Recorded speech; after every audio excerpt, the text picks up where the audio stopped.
ஒரு கடாயில் கொஞ்சமாக எண்ணெய் விட்டு 2 டேபிள் ஸ்பூன் அளவுக்கு உளுந்தம்பருப்பு, அதாவது நம்ம இஷ்டத்துக்கு 1 டேபிள் ஸ்பூன் மேலே போட்டுக்கலாம். அதில் பாதி எடுத்து மிக்சியில் சேர்த்துட்டேன். மீதியை சட்டியிலே இருக்குது. அதோட கடுகு, கொஞ்சம் ஜீரகம், பெருங்காயம் வறுத்துட்டு கருவேப்பிலை சேர்த்துட்டேன். இதை எடுத்து ஒரு சின்ன கிண்ணத்தில் வச்சுக்கிட்டோம்.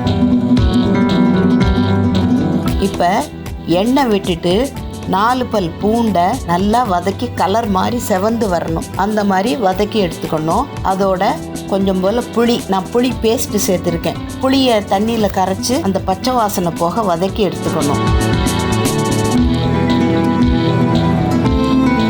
இப்போ நம்ம மிக்சியில் உளுந்தம்பருப்போட வேர்க்கடலை, உப்பு, மிளகாய் வத்தல் பொடி, தனி மிளகாய் பொடி, கலருக்கு கொஞ்சம் காஷ்மீரி சில்லி பொடி போட்டிருக்கேன். இது எல்லாத்தையும் பல்ஸ் மோடில் போட்டு அரைச்சிக்கணும். இப்போ பச்சை வாசனை போயிருச்சு. புளியும் வெள்ளைப்பொடியும் அதோடு சேர்த்துட்டு மறுபடியும் பல்ஸில் போட்டுட்டு தேவையான அளவு தண்ணி ஊற்றிட்டு நல்லா நைஸாக அரைச்சிடலாம்.